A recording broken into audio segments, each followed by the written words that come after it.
Now यहां से just मैं बात करूंगा designing of the distillation column. तो अपने आ जाते हैं आज के सेशन पर।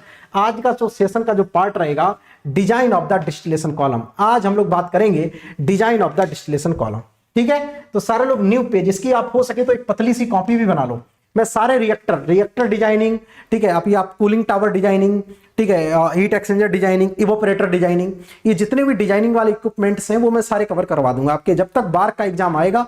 ठीक है, जब तक अभी इसके बाद आपको लोगों को लेकर आऊंगा इवोपरेटर डिजाइनिंग। ठीक है, तो इवोपरेटर में किस तरीके से आपको डिजाइन करते हैं, इवन वो गेट के लिए भी आपका होगा। ठीक है, इनकेस आपकी गेट की तैयारी कर रहे हैं तो गेट की भी तैयारी जो बच्चे कर रहे हैं वो लोग भी देख सकते हैं। इवोपरेटर डिजाइनिंग वाला पार्ट आप लोगों का यहाँ पे कंप्लीट किया जाएगा। ठीक है, संडे में भी इंटरव्यू की क्लास रख दो चलो मैं ट्राई करूंगा। ठीक है, तो यहां से मैं बात करूंगा डिस्टिलेशन डिजाइनिंग की। ठीक है, वन बाय वन हम लोग यहाँ पे बात करते चले जाएंगे। यस, मैं आप लोगों के डाउट ले लेता हूं। सर इंटरव्यू सेशन डेली लीजिए प्लीज। शिवम डेली नहीं ले पाएंगे क्योंकि हमारे यूट्यूब के भी स्टूडेंट हैं जो लोग फीस अफोर्ड नहीं कर पाते हैं, उनके लिए भी कुछ क्लासेस आप रखने दो मेरे को। Sir please important section FM and CRE special class में ले लीजिए so that we can also see. ठीक है, ओके पार्थ, इस पे मैं बात करता हूं। ठीक है, डेफिनेटली। चलो यहां से जस्ट मैं बात करूं तो सबसे पहले मैं बात करूंगा सारे लोग अबाउट डिस्टिलेशन। ठीक है, सारे लोग न्यू पेज से स्टार्ट करेंगे अबाउट डिस्टिलेशन। तो सबसे पहले आप डिस्टिलेशन डिजाइनिंग से सवाल होने से पहले आपको डिस्टिलेशन के बारे में पता होना चाहिए कि डिस्टिलेशन है क्या। ठीक है, तो डिस्टिलेशन की एक स्टैंडर्ड आप लोगों को डेफिनेशंस पता होना चाहिए। Distillation is the process that separate two or more component. आप अभी जो बात कर रहे हो, आप जो सिस्टम सॉल्व करते हो, गेट के लिए पढ़ते हो, उसमें सिर्फ मोर वोलेटाइल और लेस वोलेटाइल कंपोनेंट की बात करते हैं। लेकिन यस, जब आप इंडस्ट्री में जाएंगे तो वहां पे मल्टी कंपोनेंट डिस्टिलेशन की बात करेंगे। वहां पे होते हैं लाइट कंपोनेंट्स होते हैं और हैवी कंपोनेंट्स होते हैं। लाइट कंपोनेंट्स को आप लाइट की बोलते हो, हैवी कंपोनेंट को हैवी क्यूज बोलते हो। ठीक है, तो वो मल्टीपल कंपोनेंट के सेपरेशन की बात करता है। लेकिन यस, यहां पे आप जो गेट के लिए तैयारी कर रहे हो वहां पे दो कंपोनेंट पढ़ते हो, मोर वोलेटाइल एंड लेस वोलेटाइल। जबकि लेस वोलेटाइल और मोर वोलेटाइल दो कंपोनेंट ही नहीं बोलने हैं, ये सेपरेशन करता है टू एंड मोर कंपोनेंट्स। बच्चे क्या बोलते हैं कि इंटरव्यू में, सर आपका more volatile less volatile component से सेपरेट कर देना। This is not only distillation. Distillation का मतलब ये नहीं है कि सिर्फ और सिर्फ मोर वोलेटाइल और लेस वोलेटाइल कंपोनेंट को ही सेपरेट करें। यस, ये हम चाहते हैं more volatile component mixture of many less volatile component से सेपरेट हो, ये हमारा डिजायर रहता है। लेकिन कोई जरूरी नहीं है सिर्फ आपके मोर वोलेटाइल कंपोनेंट और लेस वोलेटाइल कंपोनेंट ही फीड में प्रेजेंट होंगे तभी उसको आप सेपरेट कर पाओगे। आप separate N number of components को भी कर सकते हो डिफरेंट कट्स के थ्रू। ठीक है, तो यहां पे जो डेफिनेशन होती है स्टैंडर्ड बुक कैसे बोली जाती है, separation of two and more than two component. ठीक है, ओवरहेड, डिस्टिलेट एंड बॉटम। ठीक है, आप डिस्टिलेट का मतलब जो प्रोडक्ट, बॉटम का मतलब जो आपका अनडिजायर प्रोडक्ट है। ठीक है, डिस्टिलेट और बॉटम में आप सेपरेट करते हो। कैसे सेपरेट करते हैं, the bottom product almost exclusively liquid. जो बॉटम प्रोडक्ट होता है डिस्टिलेशन में सामान्यतः मतलब मैक्सिमम टाइम पर वो लिक्विड फेज में ही रहता है। ठीक है, बट व्हाइल योर डिस्टिलेटर में be liquid and vapour phase both. आपका जो डिस्टिलेट होगा वो आपका वेपर फेज भी हो सकता है, लिक्विड फेज भी हो सकता है। It can be vapor phase, liquid phase, both it will be depend on the condenser कि आप कंडेंसर किस टाइप का लगाए हो। ये सवाल आपसे पूछते हैं कि डिस्टिलेशन में जब भी आप डिस्टिलेट करते हैं तो प्रोडक्ट वेपर फॉर्म में आपको मिलता है या लिक्विड फॉर्म में मिलता है, तो आप उनको आंसर सीधे करेंगे, सर ये लिक्विड फॉर्म में भी मिल सकता है, ये सर वेपर फॉर्म में भी मिल सकता है, ये वेपर और लिक्विड के मिक्सर के फॉर्म में भी मिल सकता है। ये सर डिपेंड करता है कि हम कंडेंसर कैसा लगाए हैं। इनकेस कंडेंसर आप टोटल कंडेंसर लगाए हो तो आपको जो डिस्टिलेट मिलेगा वो टोटली प्योरली लिक्विड फॉर्म में मिलेगा। इनकेस आप पार्शियल कंडेंसर लगाए हो तो आपका लिक्विड प्लस वेपर दोनों का मिक्सचर मिलेगा आपको डिस्टिलेट। ठीक है, तो ये सवाल आपसे सीधे सीधे पूछा जाता है, जो बॉटम होता है वो उसका फेज क्या होता है और जो डिस्टिलेट होता है उसका फेज क्या होता है। तो आपको सीधे आंसर ये नहीं बोल देना है सर लिक्विड, सीधे आंसर ये नहीं बोल देना है vapour. Sir it will depend on the condenser. In case आप टोटल कंडेंसर सर लगा रहे हैं तो हमारा प्योरली लिक्विड फॉर्म में मिलेगा,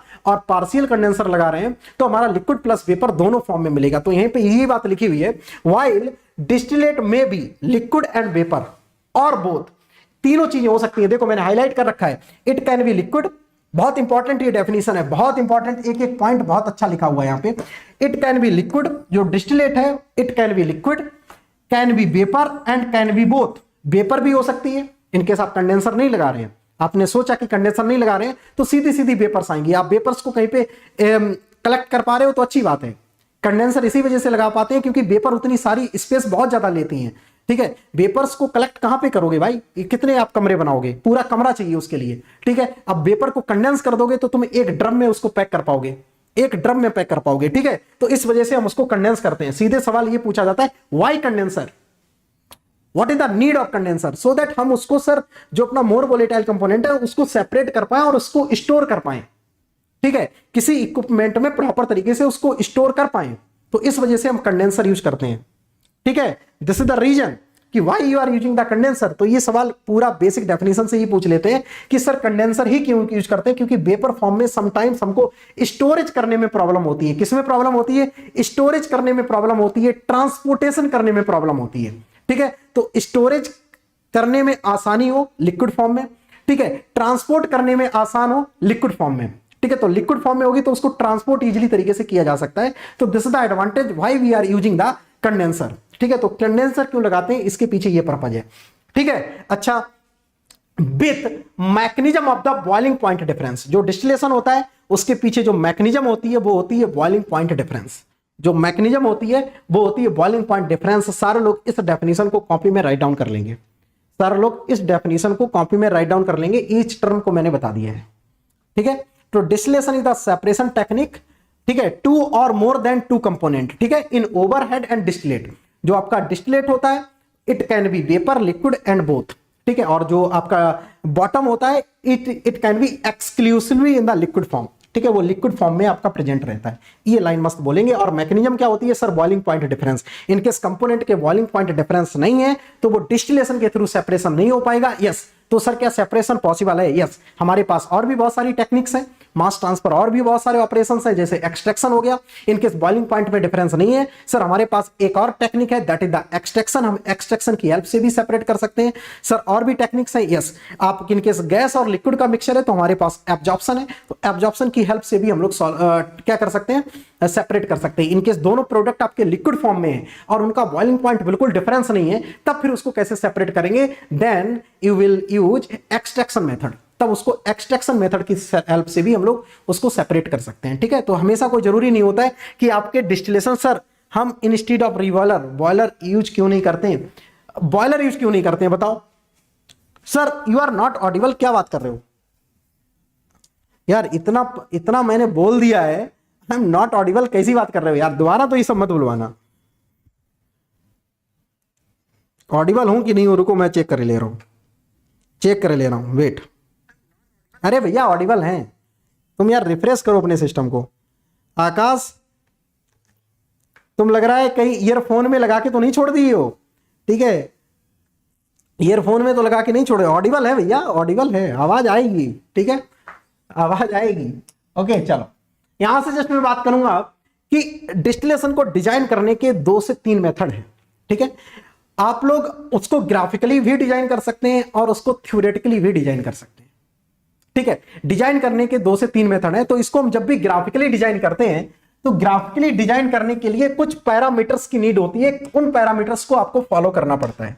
किसी भी डिस्टिलेशन को डिजाइन करने के लिए आपके पास कुछ स्टेप्स आपको फॉलो करनी पड़ेंगी। 1 2 3 4 5। इन 5 स्टेप्स को आप फॉलो करोगे तभी आपका डिस्टिलेशन डिजाइन हो पाएगा। वॉइस नहीं आ रही है भैया? वॉइस आ रही है, ऑडिबल सर सारे लोगों को आ रही है?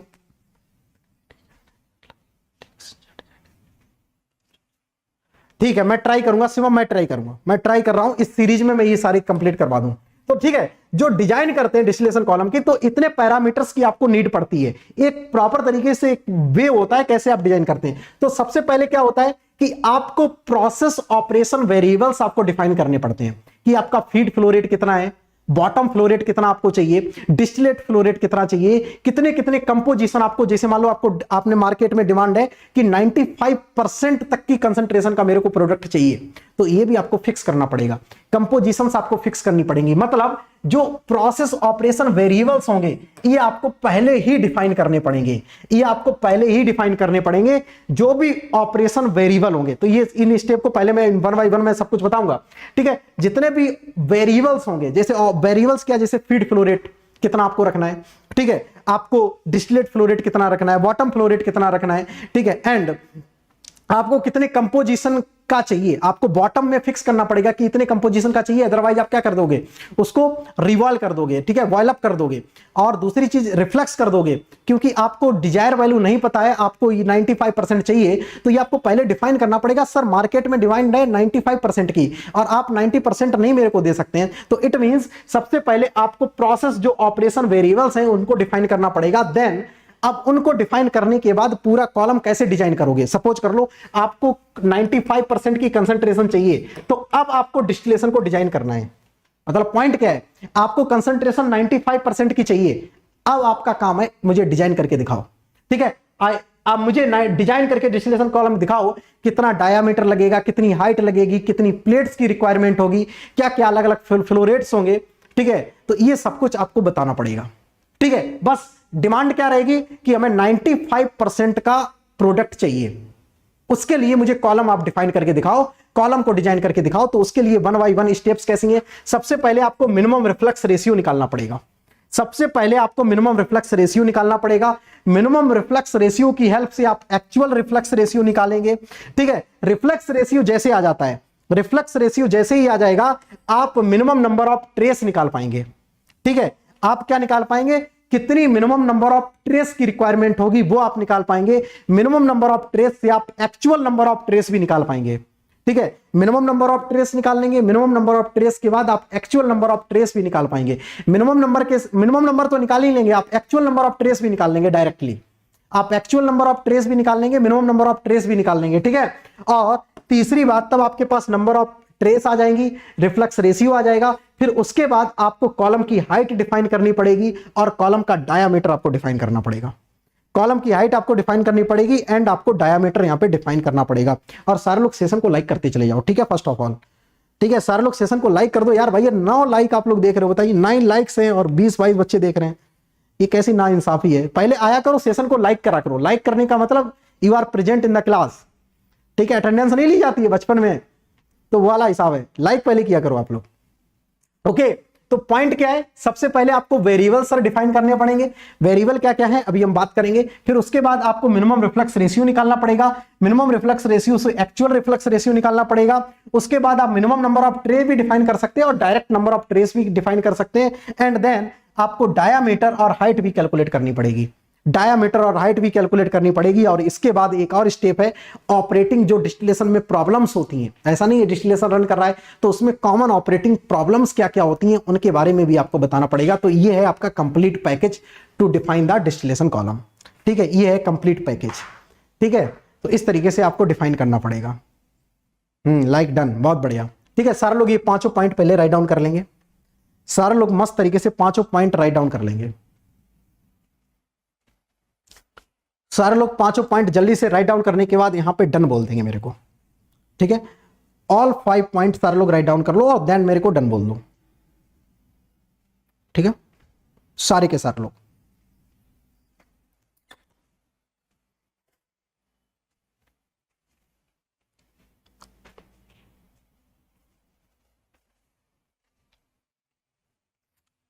सारे लोग लिखने के बाद डन बोल दो, ठीक है। चलो भाई, प्रॉपर तरीके से आपकी कॉपी बनी होनी चाहिए, बहुत इंपॉर्टेंट है। और इसको मैं बहुत अच्छे से बताऊंगा अभी आप लोगों को, बहुत अच्छे से बताऊंगा, ठीक है। Done. Now come to the next part. इसके बाद आ जाते हैं स्टेप नंबर 1। अब स्टेप 1 बाय 1 हम लोग सॉल्व करते चले जाएंगे। स्टेप नंबर 1 क्या है, स्टेप नंबर 1 है, मैंने बोला था ना, determine the process operation variable. तो सबसे पहले आपको ऑपरेशन जो वेरिएबल्स हैं उनको आपको डिटरमाइन करना पड़ेगा, उनको आपको डिफाइन करना पड़ेगा। तो आप चूज कर लेंगे, ठीक है। एज्यूम फीड रेट, आप फीड रेट को एज्यूम कर लेंगे कि हमारा इतना फीड रेट है, ठीक है। आप कंपोजिशन को क्या कर लेंगे, एज्यूम कर लेंगे। आप प्योरिटी ऑफ द डिस्टिलेशन को एज्यूम कर लेंगे एंड बॉटम को भी आप डिफाइन कर देंगे XWB। और फीड की क्वालिटी क्या है ये भी आपको नोन रहेगा। आपको नोन क्या क्या रहेगा, should I continue from here, go live. हाँ हाँ हाँ, कंटिन्यू कर सकते हो, कंटिन्यू कर सकते हो, ये तो नई चीज है, ठीक है। तो आपको पता क्या क्या रहेगा, आप फीड फ्लो रेट आप डिफाइन करेंगे, ठीक है। सर हमारा फीड फ्लो रेट इतना रहेगा, ठीक है। कॉलम को आपको डिफाइन करना है, आपको फीड फ्लो रेट पता है, आपको डिस्टिलेट फ्लो रेट पता है, आप ओवरऑल बैलेंस लगा लेंगे, आपको बॉटम फ्लो रेट पता चल जाएगा, ठीक है।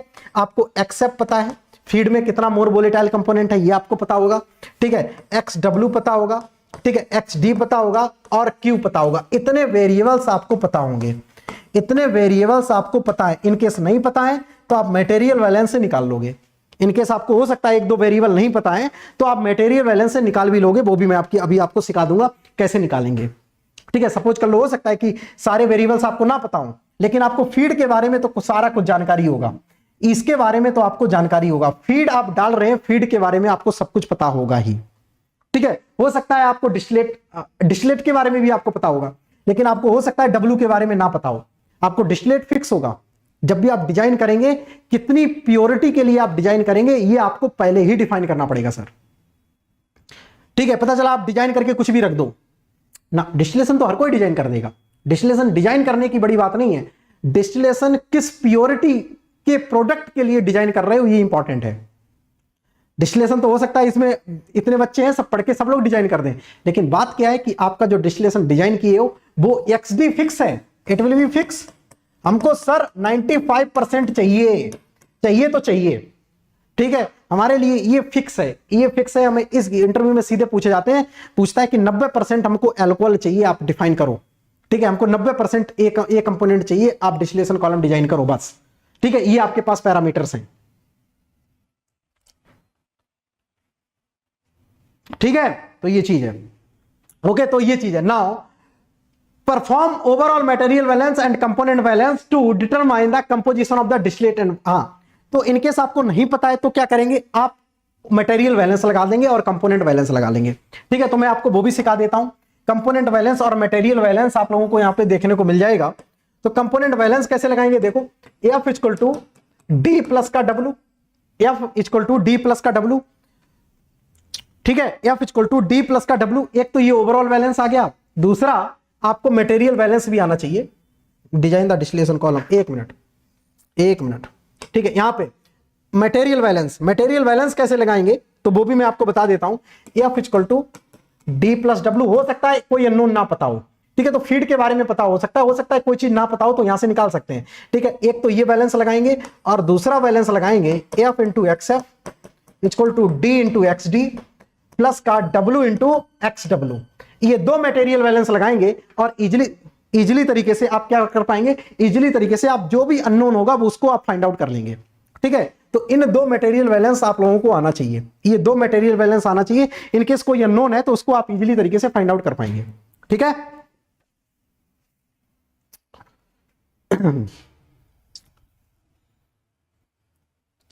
केमिकल वाला, यस, कोई दिक्कत नहीं है आपको, तो जस्ट पढ़ने से होना चाहिए। ठीक है, जस्ट आप लोग पढ़ो। लेक्चर सभी सैलन सर भी ले रहे हैं, सुमित सर भी ले रहे हैं। ठीक है,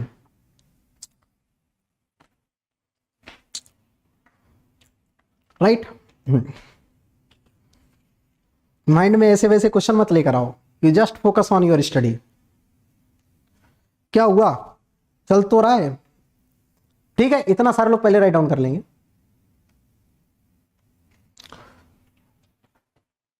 नो इंटरनेट नहीं है क्या, इंटरनेट तो है भाई, आ रहा है, देखिए सारे लोग। हमारे लैपटॉप में डिस्कनेक्ट क्यों दिखा रहा है, इंटरनेट है, एक बार देखे सारे लोग, डन, लिखते भी चले जाएंगे सारे लोग।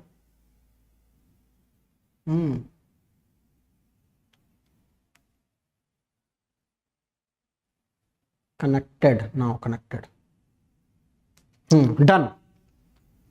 प्रणाम गुरुजी, भैया खुश रहो, निहाल, खुश रहो। ठीक है, सारे लोग राइट डाउन कर लेंगे और ये चीज और लिख लेंगे, इस चीज को और लिख लेंगे सारे लोग, एक एक पॉइंट लिखते चले जाएंगे। और डिस्टिलेशन ऐसी डिजाइन कर लो कि जिंदगी में कभी भी कहीं पे भी कोई भी किसी भी प्रकार का सवाल पूछा जाता है मुस्कुरा के आंसर देंगे। ठीक है ना, इतनी गजब की पढ़ा दूंगा आपको। ठीक है, चलो सारे लोग इसको लिख लेंगे जल्दी से, एक एक चीज लिखते चले जाएंगे स्टेप बाय स्टेप, ऐसे बात नहीं बनेगी, स्टेप बाय स्टेप लिखेंगे सारे लोग। सब सही है, बहुत बढ़िया, स्टेप बाय स्टेप लिखते चले जाएंगे।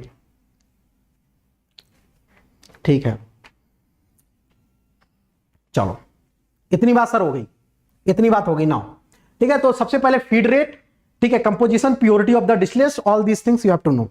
ठीक है, तो ये चीज आपको पता चल गई। Now come to the next point, थोड़ा फास्ट भी रहेंगे तो लेक्चर थोड़ा स्पीड से भी मेंटेन। मटेरियल बैलेंस मैंने आपको बता दिया कैसे परफॉर्म करना है, ये भी आपको आ गया। Now step number 2, determine the minimum reflux ratio. अब आपको क्या होगा, मिनिमम रिफ्लेक्स रेशियो कैलकुलेट करना होगा। तो again minimum reflux ratio calculate करना होगा। अब आप कॉलम डिजाइन कर रहे हो, अब आपका सबसे पहला काम है मिनिमम रिफ्लेक्स रेशियो कैलकुलेट करना। सबसे पहला काम यही होगा। डिस्टिलेट फ्लो रेट कैसे पता होगा, आप कुछ भी पहले मान लो, ठीक है, आप डिस्टिलेट फ्लो रेट आप कुछ भी आप सपोज कर लो, ठीक है, थोड़ा ऑपरेशन करेंगे, ठीक है, लिटरेचर वगैरह पढ़ेंगे तो आपको पता चल जाएगा डिस्टिलेट फ्लो रेट इतना रखना है, ठीक है, इतना रखना है। फिर आपने सिस्टम को डिफाइन कर दिया, आपने पूरे सिस्टम को एक एज्यूम कर लिया डिस्टिलेट फ्लो रेट, ठीक है, और आपने सिस्टम को डिफाइन कर दिया, राइट। अब सिस्टम को आपने जब डिफाइन किया, ठीक है, फिर उसके हिसाब से आप रिवर्स भी जा सकते हो, रिवर्स भी जा सकते हो। थोड़ा बहुत फ्लो रेट चेंज करेंगे तो कॉलम के डायमीटर को थोड़ा बहुत एडजस्ट कर पाएंगे, ठीक है। तो पहले आपको एज्यूम करना पड़ेगा distillate flow rate. Distillate flow rate कैसे पता करेंगे, ये आपको डिफाइन करना पड़ेगा, ठीक है। नहीं पता चलेगा तो बॉटम फ्लो रेट आपको पता होना चाहिए। एक तो फ्लो रेट आपको पता होना चाहिए, या तो बॉटम में कितना आप निकाल रहे हो या तो डिस्टिलेट में कितना निकाल रहे हो, ये आपको पता करना पड़ेगा, ये आपको फिक्स करना पड़ेगा, इतना मेरे को चाहिए फ्लो रेट। या तो आप डिस्टिलेट का पता करेंगे या तो आप बॉटम का पता करेंगे, ठीक है, कोई ना कोई एक तो फिक्स करना पड़ेगा आपको, ठीक ना। Determine the minimum reflux ratio, जो सबसे पहला आपका काम होगा मिनिमम रिफ्लेक्स रेशियो निकालने का। हर जगह पूरी मास ट्रांसफर में हर जगह आप मिनिमम की कंडीशन पहले निकालेंगे। Minimum liquid flow rate, absorption पढ़ेंगे तो वहां पे तुम्हारा सबसे पहला काम होगा minimum liquid flow rate calculate करना, ठीक है। एडजॉर्प्शन पढ़ेंगे, वहां पे सबसे पहला तुम्हारा काम होगा मिनिमम एडजॉर्वेंट को कैलकुलेट करना। सबसे पहला काम होगा मिनिमम एडजॉर्वेंट कितना आएगा, ठीक है, मिनिमम लिक्विड फ्लो रेट कितना आएगा। एक्सट्रैक्शन पढ़ेंगे तो वहां पे जो सबसे पहला तुम्हारा काम होगा मिनिमम सॉल्वेंट फ्लो रेट कितना आएगा, ठीक है। तो ये सब न्यूमेरिकल गेट में आते हैं बन के, ठीक है, और ये डिजाइनिंग के लिए ही है। जो न्यूमेरिकल गेट में आ रहा है वो कहीं ना कहीं डिजाइनिंग से लिंक है। तो सबसे पहले आपको मिनिमम रिफ्लेक्स रेशियो निकालना पड़ेगा। तो अब आ जाती है अगेन कहानी, जैसे आपने बोला कि सर मिनिमम रिफ्लेक्स रेशियो निकालेंगे, वो कहेंगे कैसे निकालोगे, तो कैसे निकालेंगे, इसके लिए है graphical method, graphical approach. Graphical approach है to determine the minimum reflux ratio by McCabe Thiele method of the binary mixture. अब अगेन आपसे इंटरव्यू में क्वेश्चन पूछा जाता है डिफाइन द मैकैब-थिले मेथड, ठीक है। तो it is the ratio of the flow of the distillate to the ratio of reflux. Reflux का मतलब एल, ठीक है। तो रिफ्लक्स जो रेशियो होता है R equal to reflux, reflux का मतलब एल, और डिस्टिलेट इसको बोलते हैं रिफ्लक्स रेशियो। तो ये आपको मिनिमम कैलकुलेट करना है, और ये मिनिमम कैलकुलेट करने के लिए आप किसके मेथड, अगेन आप मेथड फॉलो करेंगे ना रिफ्लक्स रेशियो निकालने के लिए। तो मेथड कौन सा फॉलो करेंगे, मैकैब-थिले। अब इंपॉर्टेंट बात है, मैकैब-थिले के बारे में सारा कुछ आपको पता होना चाहिए। अब अगेन इंपॉर्टेंट बात है, मैकैब-थिले के बारे में पता होना चाहिए। इतना पॉइंट लिख लो, फिर मैं आप डिफाइन करता हूं मैकैब-थिले मेथड, ठीक है। क्योंकि मिनिमम रिफ्लेक्स रेशियो बहुत सारे मेथड हैं, तो हम लोग क्या पढ़ते हैं, मैकैब-थिले मेथड पढ़ते हैं, ठीक है। वो ज्यादा यूजफुल होता है, सारे लोग लिखेंगे। तो इसके लिए ग्राफिकल मेथड है, वो जो मेथड फॉलो किसको करेगा, मैकैब-थिले को। रिफ्लेक्स रेशियो आपने L/D बता दिया, कोई ज्यादा बड़ी बात नहीं है। रिफ्लेक्स रेशियो मुझे कैलकुलेट करके दिखाओ, ये इंपॉर्टेंट बात है, ये सबको पता है, कोई बहादुरी का काम नहीं है। इनकेस तुम्हें reflex ratio equal to R equal to L/D पता है, इसमें कोई बहादुरी नहीं है। बहादुरी ये है डिफाइन करो, मैकैब-थिले में डिफाइन करके दिखाओ। तो देखो कैसे, इतना पहले लिख लो और डन बोल दो मेरे को। लिखने के बाद सारे लोग डन बोल दो। बहादुरी इसमें नहीं है, बहादुरी अभी आएगी, जो 2 स्लाइडें अगली आएंगी ना रिफ्लेक्स रेशियो की, बहादुरी उसमें है।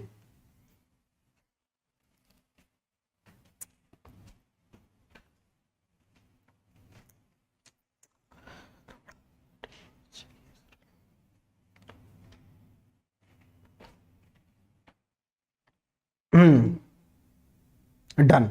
नाउ अब देखो, now assumption of the McCabe Thiele method. जब भी आप किसी भी इंटरव्यू में जाते हैं, आपसे मैकैब-थिले के अजम्पशन बहुत ही कॉमन क्वेश्चन है, पूछा जाता है, बहुत ही कॉमन क्वेश्चन है। तो जब भी अब आप रिफ्लेक्स रेशियो निकालेंगे, मिनिमम रिफ्लेक्स रेशियो मैकैब-थिले, अब मैकैब-थिले में अगेन तुम्हें बहुत सारे अजम्पशन कंसीडर करने पड़ेंगे। बहुत सारे अजम्पशन कंसीडर कर रहे हो, क्योंकि you are calculating the theoretically reflex ratio. आप थ्योरेटिकली कर रहे हैं तो कहीं ना कहीं अजम्पशन के साथ आपको कंप्रोमाइज करना पड़ेगा। तो उसके अगेन आप मैकैब-थिले, जी गुरुजी, ठीक है, मैकैब-थिले आप फॉलो करेंगे। तो मैकैब-थिले के लिए आपके पास अगेन अजम्पशन, ये गेट के एग्जामिनेशन में भी अजम्पशन पूछे जा चुके हैं, इतने इंपॉर्टेंट है, इतने इंपॉर्टेंट है, आप लोगों को पता ही होने चाहिए एनी हाउ।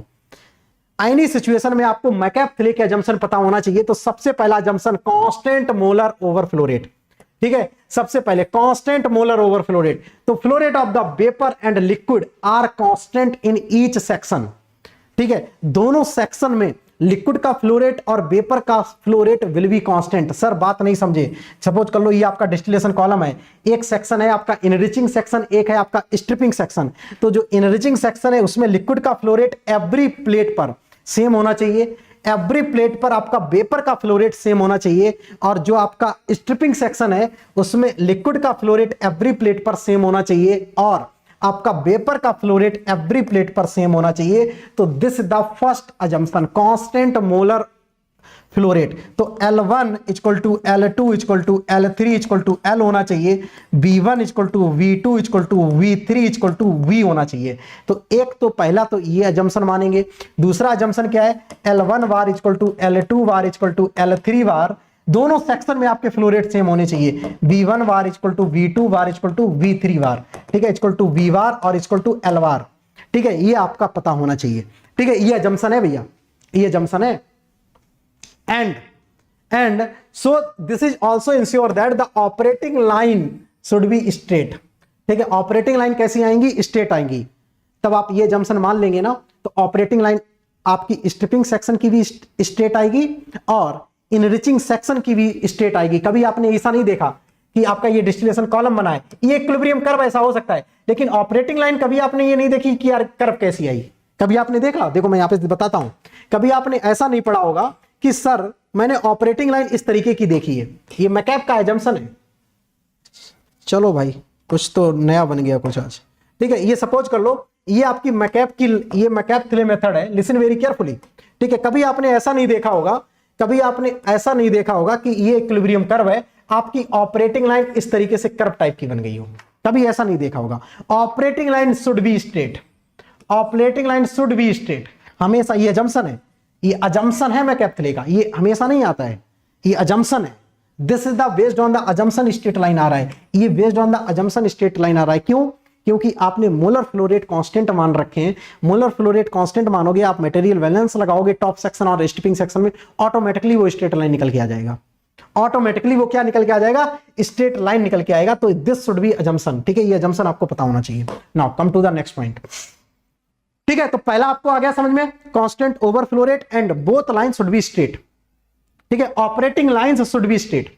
एक तो ये था पहला अजम्पशन किसका, मैकैप-थिले का, ठीक है। तभी आप मिनिमम रिफ्लेक्स रेशियो निकाल पाएंगे, तभी आप मिनिमम रिफ्लेक्स रेशियो निकाल पाएंगे। दूसरा क्या अजम्पशन है, दूसरा अजम्पशन ये है, ये गेट में भी आया हुआ है, ये गेट में भी पूछा जा चुका है और गेट में ये बहुत अच्छी तरीके से पूछते भी हैं।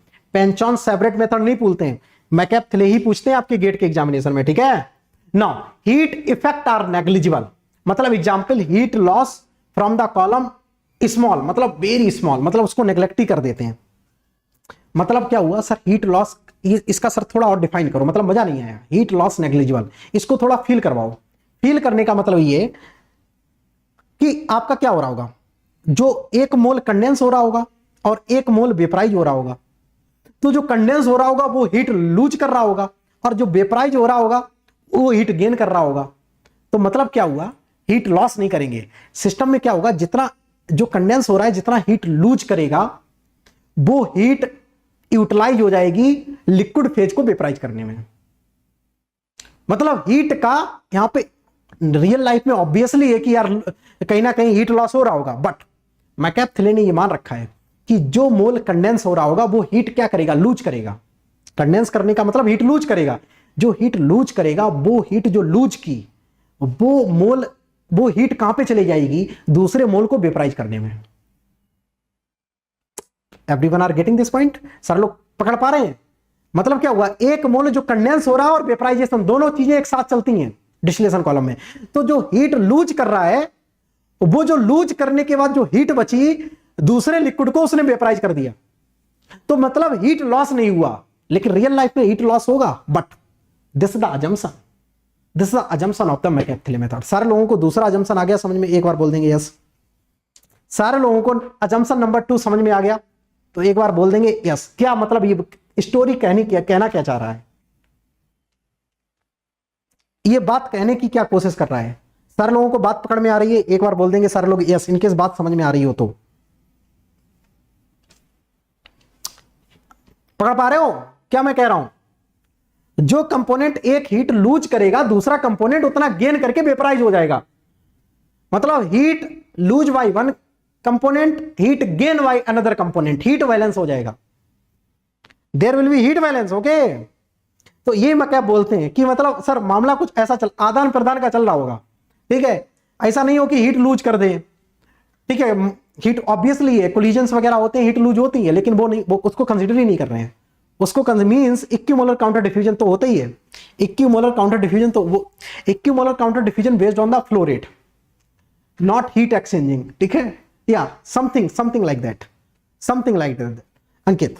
या कनेक्ट आप कर रहे हो, मतलब कनेक्ट कर रहे हो बात, तो वो अल्टीमेटली हीट के टर्म में वही है।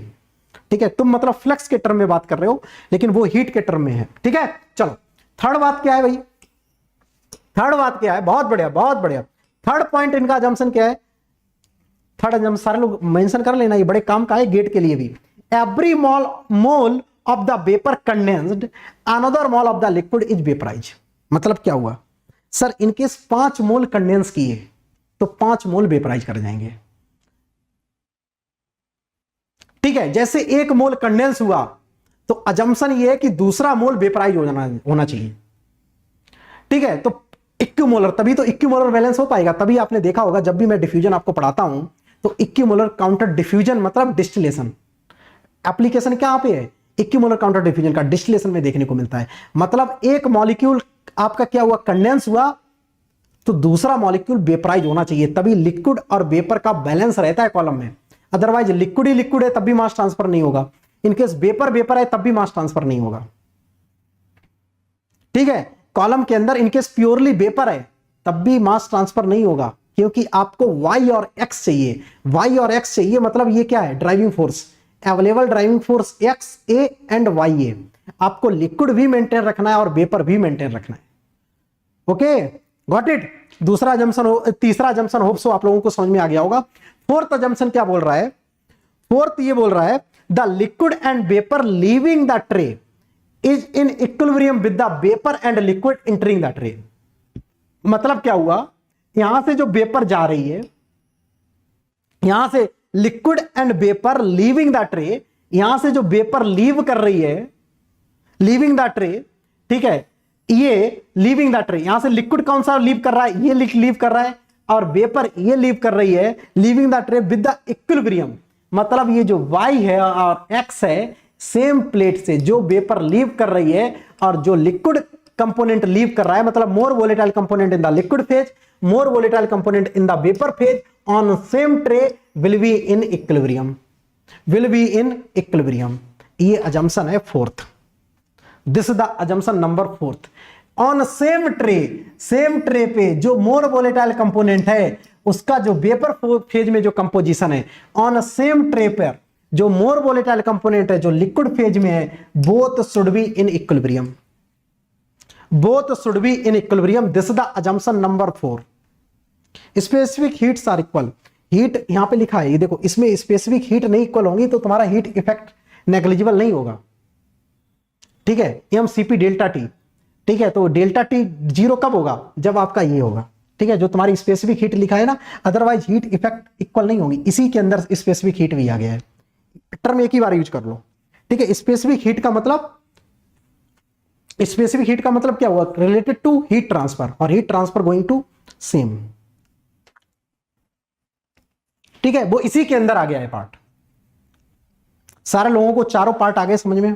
एक बार बोल देंगे यस। अरे यार समझ में आ रहा हो तो बोल देंगे यस। बोलिए sir, everyone are getting this point?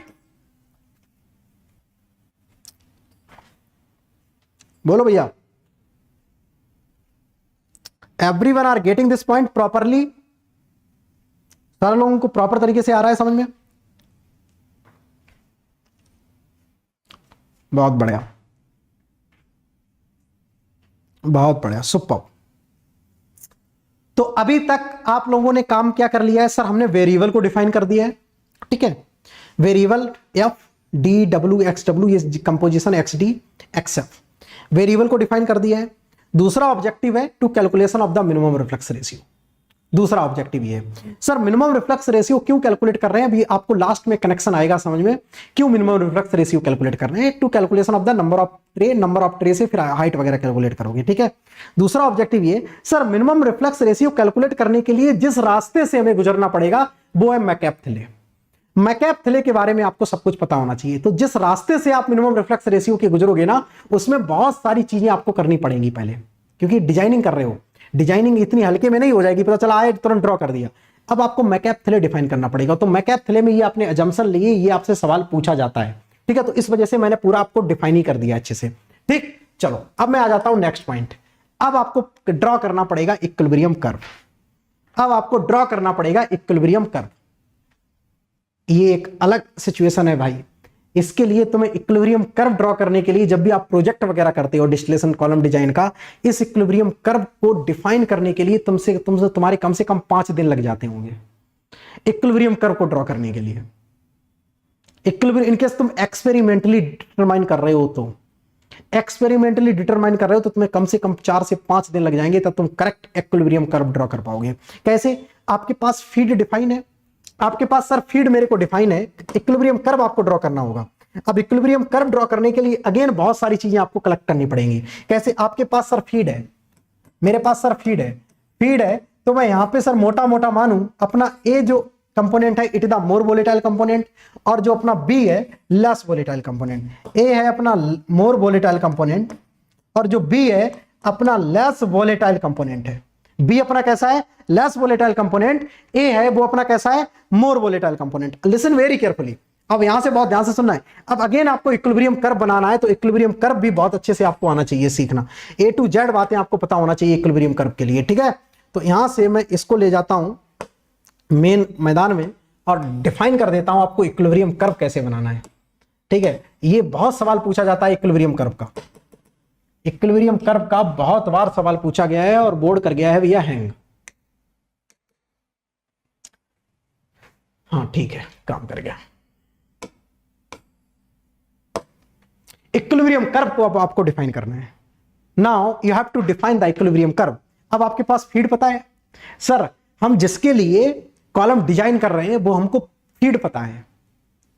अब उस फीड के लिए तुम्हें इक्विलिब्रियम कर्व डिफाइन करना पड़ेगा।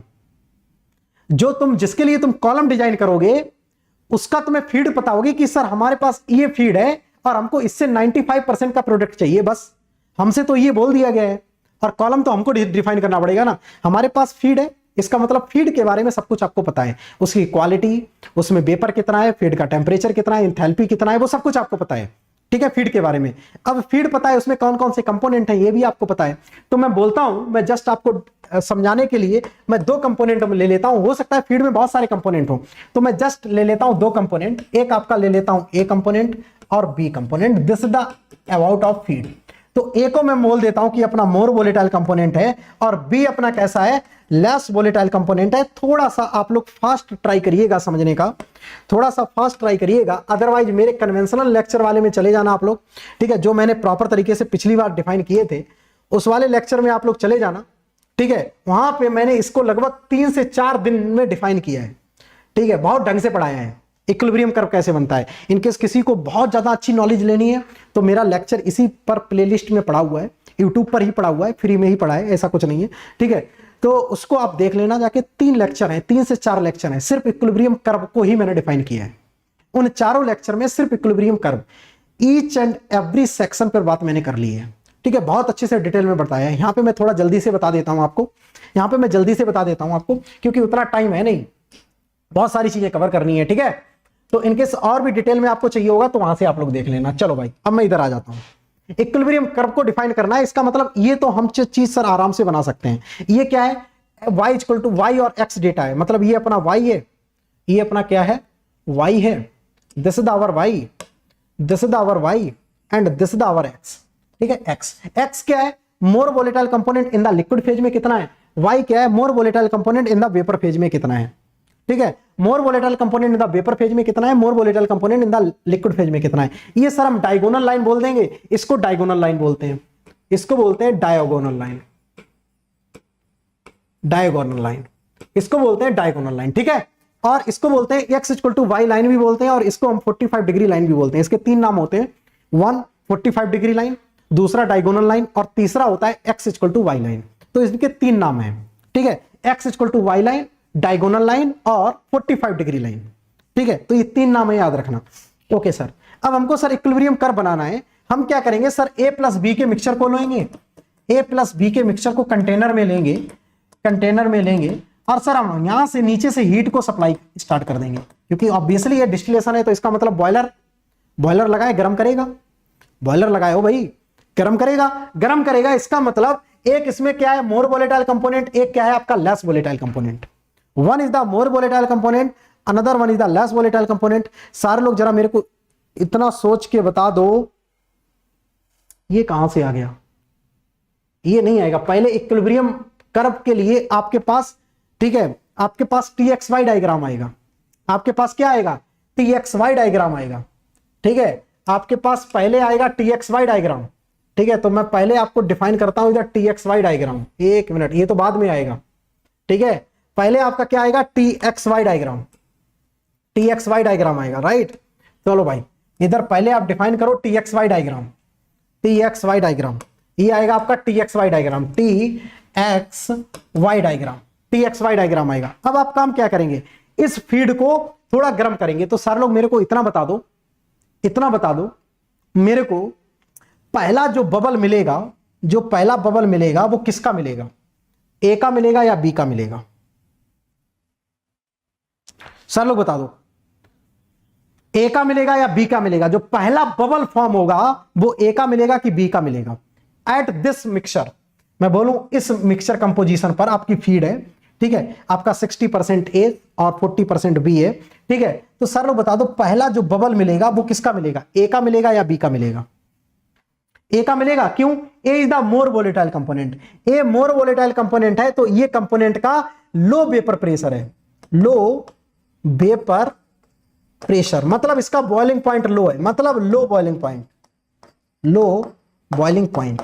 सर लोग लिख लेना ये पॉइंट, जो मोर वोलेटाइल कंपोनेंट होता है उसका बॉइलिंग पॉइंट कम होता है, उसका बॉइलिंग पॉइंट कम होगा तो वेपर प्रेशर हाई होगा भैया, हाई वेपर प्रेशर। इसका वेपर प्रेशर क्या होगा, high vapour pressure, high vapour pressure, ठीक है। हाई वेपर प्रेशर कंपोनेंट, उसकी वेपर ज्यादा बनेगी, ठीक है। जो कंपोनेंट मोर वोलेटाइल कंपोनेंट, जो मोर वोलेटाइल कंपोनेंट होगा वो हाई वेपर प्रेशर होगा, मतलब उसका बॉइलिंग पॉइंट कम होगा। तो सबसे पहले उछल कर कौन सा कंपोनेंट आ जाएगा, ए कंपोनेंट आ जाएगा।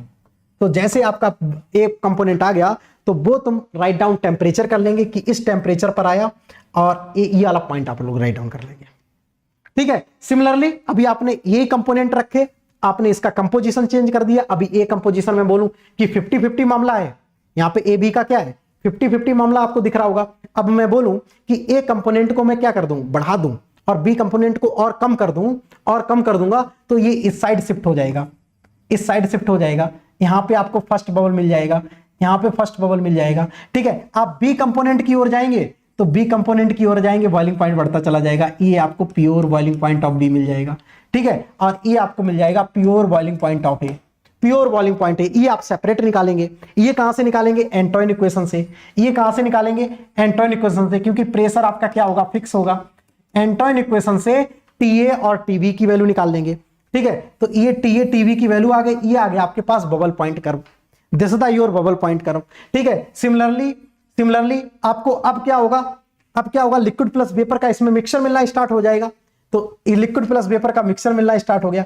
एक टाइम ऐसा आएगा, एक टाइम ऐसा आ जाएगा जो मोर वोलेटाइल कंपोनेंट है, जो लेस वोलेटाइल कंपोनेंट है, वो भी कंप्लीटली वेपराइज हो जाएगा, वो भी क्या हो जाएगा, कंप्लीटली वेपराइज हो जाएगा। तो उसका एक पॉइंट ये मिल जाएगा, एक पॉइंट ये मिल जाएगा। सिमिलरली इस वाले मिक्सचर को लिया, कंप्लीटली एक पॉइंट ये मिल जाएगा। इस वाले मिक्सचर के लिए कंप्लीटली एक पॉइंट ये मिल जाएगा, इसको लिए ये, और इन पॉइंट को आप मिलाते चले गए, इन पॉइंट को आपको मिलाते चले गए, तो this the dew point curve, this the dew point curve, this the dew point curve, ठीक है। और this the bubble point curve, this the bubble point, this the bubble point curve, ठीक है। आपको क्या मिल जाएगा, बबल पॉइंट कर्व मिल जाएगा, और एक आपको यहां पे मिल जाएगा ड्यू पॉइंट कर्व, ठीक है। एक आपको मिल जाएगा ड्यू पॉइंट कर्व और एक आपको मिल जाएगा बबल पॉइंट कर्व, ठीक। आपको टीए टीवी कैसे मिलेंगे सारे लोग, जरा मेरे को कोई बता सकता है? सर ये हमको टीए और टीवी के बारे में एक बार और बता दीजिए कि टीए और टीवी कैसे मिलेंगे। It is the pure component, यहां पे प्योर बी है, ठीक है, ये प्योर है, यहां पे प्योर ए है, ए प्योर है, ठीक है, और यहां पे क्या है, बी प्योर है। सारे लोग जरा मेरे को ये बता दो, my question to all of you, TA और टीवी कैसे निकालोगे आप लोग? टीए और टीवी कैसे निकालोगे? Please tell me fast. तो टीए और टीवी कैसे निकालोगे? बहुत डिटेल में मैंने बताया है, बहुत डिटेल में पढ़ाया गया ये एंटोइन इक्वेशन से, ठीक है। एंटोइन इक्वेशन मेरे पास ये है विनोद भाई, एंटोइन इक्वेशन मेरे पास ये रखी हुई है, एंटोइन इक्वेशन मेरे पास ये रखी हुई है। सवाल पूछते हैं, मैं आपको बता तो रहा हूं, इसमें n नंबर ऑफ क्वेश्चन बनेंगे सिर्फ इसी में। एंटोइन इक्वेशन क्या होती है? LNPS है, डिस्टिलेशन नहीं है, ये एक सब्जेक्ट है। आपको मैं बताऊं, डिस्टिलेशन आप इसको चैप्टर मत समझो, डिस्टिलेशन इसको act as a one subject समझो। Mechanical operation, chemical technology, plant design, CT, ठीक है, इन 4 सब्जेक्ट का जितना अमाउंट है उतना अमाउंट इटसेल्फ डिस्टिलेशन का है, ठीक है। ये छोटे मोटे जो सब्जेक्ट है ना, सिर्फ एक डिस्टिलेशन के बराबर है। तो ये इसको तुम अलग से तो ट्रीट ही मत करो कि चैप्टर है, ये भाई एक सब्जेक्ट है। हमेशा डिस्टिलेशन के 2 सवाल आते हैं गेट में, इस बार भी 2 आए हैं, पिछली बार भी 2 आए थे, ठीक है। तो गेट में 2 सवाल पूछे जाते हैं डिस्टिलेशन से, एक डिजाइनिंग से पूछा जाता है और दूसरा सवाल आपसे पूछा जाता है ऑपरेशन से, ठीक है। फ्रॉम एंटोइन इक्वेशन, बहुत बढ़िया अंकित, ए माइनस का बी अपॉन टी प्लस सी, इतना हल्के में मत लेना डिजाइनिंग को। मतलब क्या है, ABC। अब तुम्हें अगेन लिटरेचर की सर्च करना पड़ेगा, आपने जो फीड ली थी उस फीड के लिए तुम्हें ABC का फाइंड आउट करना पड़ेगा, थोड़ा गूगल करना पड़ेगा इसके लिए ABC क्या होगा। अब ABC नहीं मिले ना भाई, तो ABC की कैलकुलेशन फिर से है, पता है आपको। ABC इनके सपोज कर लो आपके पास फीड इस टाइप की है, तो तुम ABC की कैलकुलेशन आज तक आपने नहीं पढ़ी होगी कि ABC की कैलकुलेशन कैसे करते हैं। पता है, ABC की कैलकुलेशन करने के लिए अकेले आपके 2 दिन चाहिए, ठीक है। तो आपका लिटरेचर, बहुत सारे कंपोनेंट ऐसे होते हैं जो इंडस्ट्री में यूज किए जाते हैं, वो कंपोनेंट ट्रेंडिंग होते हैं, मतलब हमेशा यूज करते हैं, तो उनके लिए कहीं ना कहीं लिटरेचर ऐसा होता है जहां पे ABC की वैल्यू गिवन होती है। जहां पे ABC की वैल्यू गिवन होगी, ठीक है, ABC की वैल्यू A कंपोनेंट के लिए अलग होगी, ABC की वैल्यू B कंपोनेंट के लिए अलग होगी, लिटरेचर से आएगा, ये लिटरेचर से आएगा। अब हमको चाहिए क्या, प्योर बॉइलिंग पॉइंट चाहिए। तो प्योर बॉइलिंग पॉइंट की कंडीशन क्या होती है कि total pressure will be equal to the saturation pressure. तो टोटल प्रेशर यहां पे रख देना, LNP टोटल रख देना, क्योंकि ये आपका फिक्स है, ये आपका फिक्स है। डिस्टिलेशन कॉलम किस प्रेशर पर ऑपरेट कर रहे हो, दिस इज द फिक्स, ठीक है। ये आपका प्रेशर 1 ATM 2 ATM जितने भी प्रेशर पर ऑपरेट कर रहे हो ये फिक्स हो जाएगा। A माइनस का B अपॉन टी प्लस सी, ABC की वैल्यू कंपोनेंट A के लिए रखना, तो यहां से तुम्हारा निकल के आ जाएगा TA निकल के आ जाएगा। सिमिलरली आप ये इक्वेशन फिर से लगा देंगे, ABC की वैल्यू डिफरेंट होगी, B कंपोनेंट के लिए आपके पास क्या निकल के आ जाएगा, TV निकल के आ जाएगा। ये आपके पास TA और TV निकल के आ जाएगा भैया, तो आपके पास प्योर बॉइलिंग पॉइंट टेम्परेचर मिल जाएंगे। Yes, this is also one exercise, ठीक है, ये also one exercise exercise, that's why I am saying, यही तो मैं बता रहा हूं। इनकेस ABC आपको नहीं दिया गया है ना, तो भाई तो इसकी फिर से एक एक्सरसाइज है, इसकी फिर से एक एक्सरसाइज है।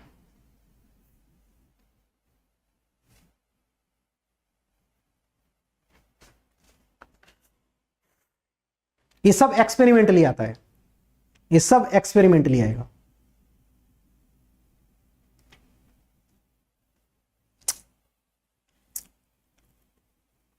इतना पहले सारे लोग राइट डाउन कर लो। तो इस तरीके से अपना आ जाएगा, पहले TXY डायग्राम आएगा। अब TXY डायग्राम से तुम बबल पॉइंट कर बनाओगे, XY डायग्राम बनाओगे, ठीक है। अब तुम क्या बनाओगे, XY डायग्राम, XY डायग्राम। इसमें गेट से रिलेटेड बहुत सारे क्वेश्चन है, वो मैं आपसे बात नहीं यहां पे करूंगा, ठीक है। गेट से रिलेटेड इसमें बहुत सारे क्वेश्चन अभी हैं, ठीक है।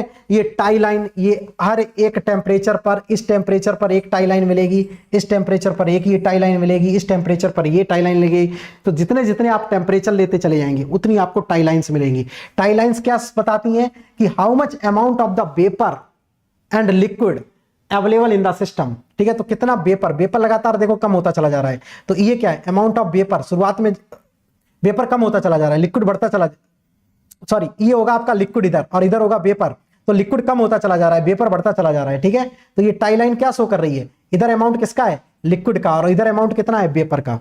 तो ये बताता है टाई लाइन।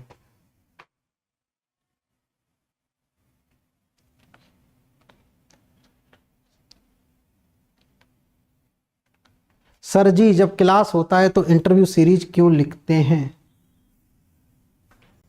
प्रशांत कुमार, क्या भाई समस्या आ गई?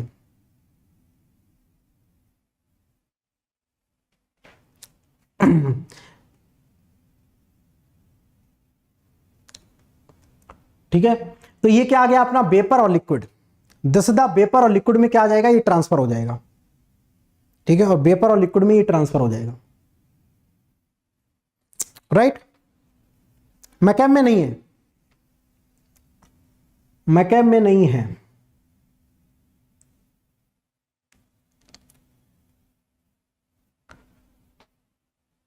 सर मेरा क्वेश्चन प्लीज।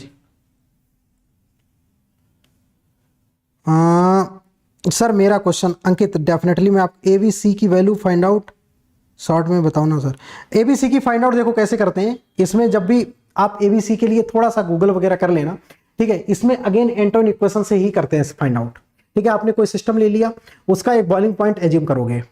ठीक है, क्या करोगे, आपको सिस्टम पता है, आपको बॉइलिंग पॉइंट एज्यूम करना पड़ेगा। बॉइलिंग पॉइंट एज्यूम किया, फिर आपने एक इक्वेशन आपने ड्राइव कर ली।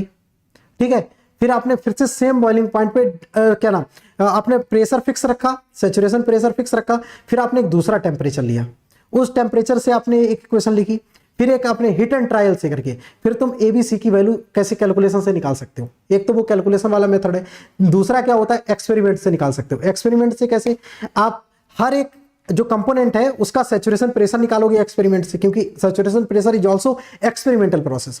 सैचुरेशन प्रेशर आ गया, टेम्परेचर आ गया, फिर तुम ये एंटोन इक्वेशन लिखोगे।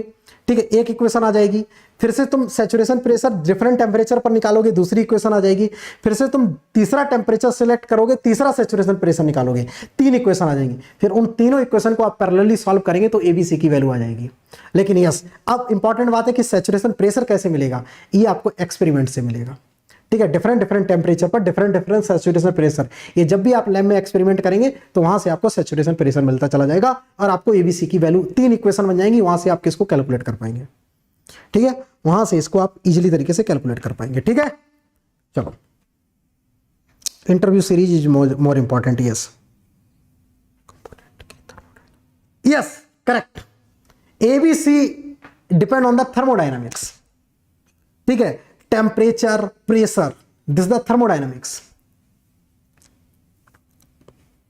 ठीक है, this is the all about the thermodynamics. ये सब कुछ किसके बारे में चल रहा है, थर्मोडायनामिक्स के बारे में ही चल रहा है। सारे लोग इतना पहले लिख लेंगे। ग्रेट, ये सब चीजें नॉलेज आपकी बढ़ाती हैं, ये सब चीजें आपकी क्या बढ़ाती हैं, नॉलेज को बूस्ट करता है। अदरवाइज आप सिर्फ गेट के लिए, मैं आपको बताऊं तो आप जिस दिन ना असली इंजीनियर बन जाएंगे, जिस दिन आप थ्योरेटिकली सोचना स्टार्ट कर देंगे।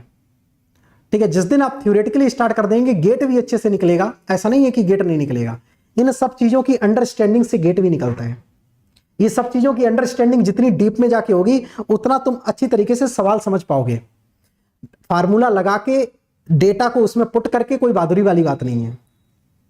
ठीक है, वो हर कोई कर देगा, लेकिन जो रैंकर सवाल होगा ना, उसमें वो ही कर पाएगा जिसकी थिंकिंग पावर बहुत अच्छी होगी, मतलब जड़ तक जिसकी पकड़ होगी। और हर गेट के एग्जाम में लगभग 10 क्वेश्चन ऐसे होते हैं, चाहे गेट का एग्जाम हो, इंटरव्यू की तो चलो ठीक है, इंटरव्यू के लिए तो सारी बातें चली रही हैं, लेकिन गेट के एग्जाम के लिए भी मैं बता रहा हूं 10 क्वेश्चन ऐसे होते हैं, जो 10 क्वेश्चन तुम्हारे सिर्फ कैलकुलेशन से नहीं सॉल्व होंगे, वो तुम्हारी थिंकिंग पावर कैसी है, तुम्हारा सब्जेक्ट में पकड़ कैसी है, तब वो तुम सॉल्व कर पाओगे। उन 10 क्वेश्चन में टाइम बिल्कुल नहीं लगता है, लेकिन 10 क्वेश्चन वो सॉल्व तभी हो पाएंगे तब तुम्हारी पकड़ बहुत अच्छी होगी, और वो ही तुम्हारा गेम चेंजिंग होते हैं, वो ही तुम्हारे at the last game change करते हैं। या तो तुम अंडर 100 हो, या तो फिर तुम 1000 के बाहर हो।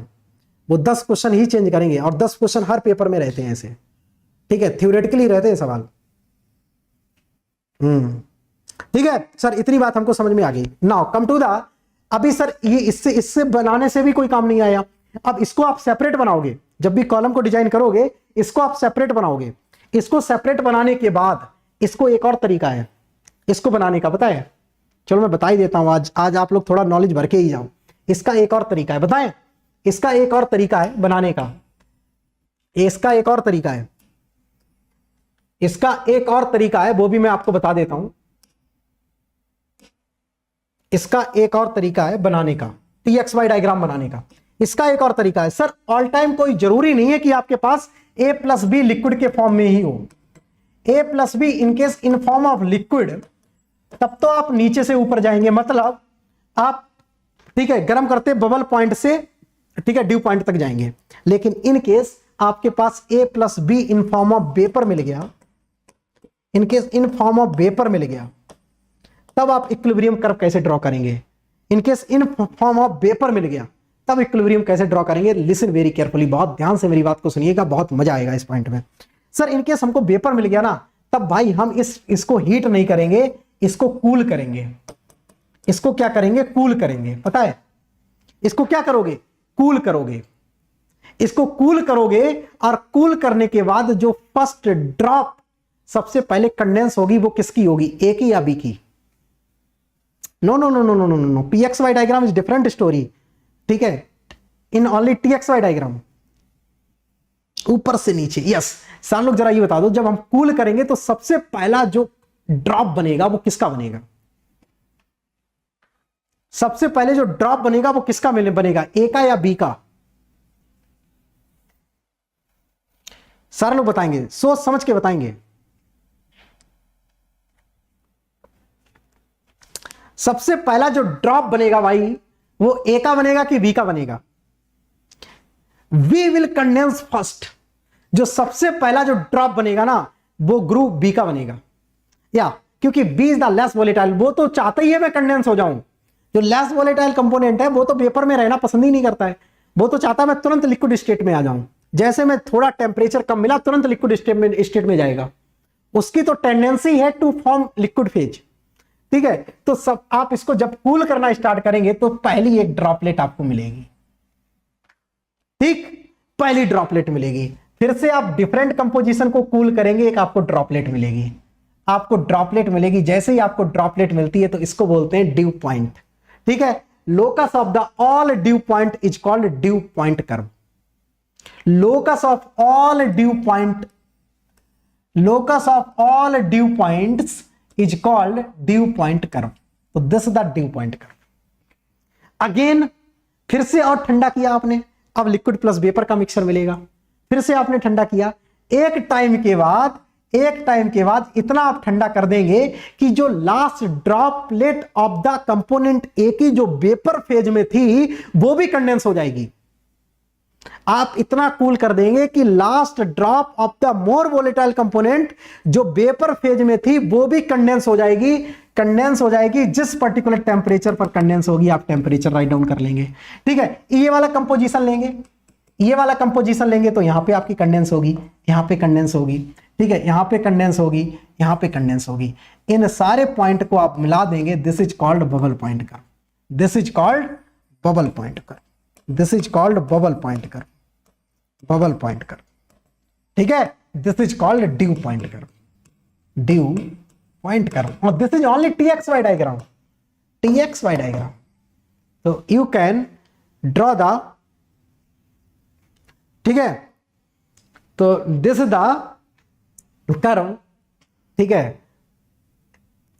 You can draw the curve even from liquid phase और वेपर फेज बोथ। तो सारे लोग ये बताओ, मजा आया कि नहीं? आर यू एंजॉयिंग ना?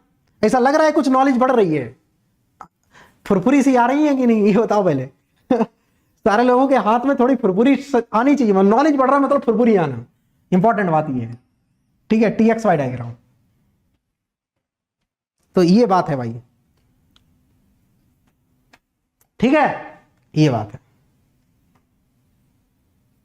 तो ये आप ये मैंने बहुत जल्दी बना दिया है, पता है, इतनी जल्दी आसान नहीं है इसको मेरे पुराने वाले लेक्चर देखने जाके ये कर्व बनाने का कैसे कंपोजिशन आ रहे हैं, थोड़ा बहुत टाइम लगता है इसमें।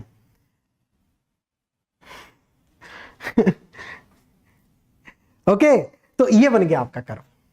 तो इस तरीके से आपका बन गया क्या, ड्यू पॉइंट कर्व और बबल पॉइंट कर्व। ये सवाल आपसे इंटरव्यू के किसी भी अच्छे इंटरव्यू में जाएंगे पूछते हैं। आप ये मत समझना कि ये सिर्फ इंटरव्यू सीरीज आपकी सिर्फ चल रही है डिस्टिलेशन कॉलम डिजाइन की। ये इंटरव्यू सीरीज आपके हर एक क्वेश्चन की चल रही है जो कि इंटरव्यू में पूछा जाएगा डिस्टिलेशन से रिलेटेड। जो भी सवाल आपसे डिस्टिलेशन से रिलेटेड पूछा जाएगा ना, उसकी ये वाला सीरीज अभी मैं चला रहा हूं। ठीक है, डिस्टिलेशन से रिलेटेड आपसे बबल पॉइंट कर्व पूछेगा, उसका सेपरेट चल रहा है, रिफ्लक्स रेशियो पूछेगा, सेपरेट चल रहा है, सारा को कंबाइंड कर देंगे, डिजाइन हो जाएगा।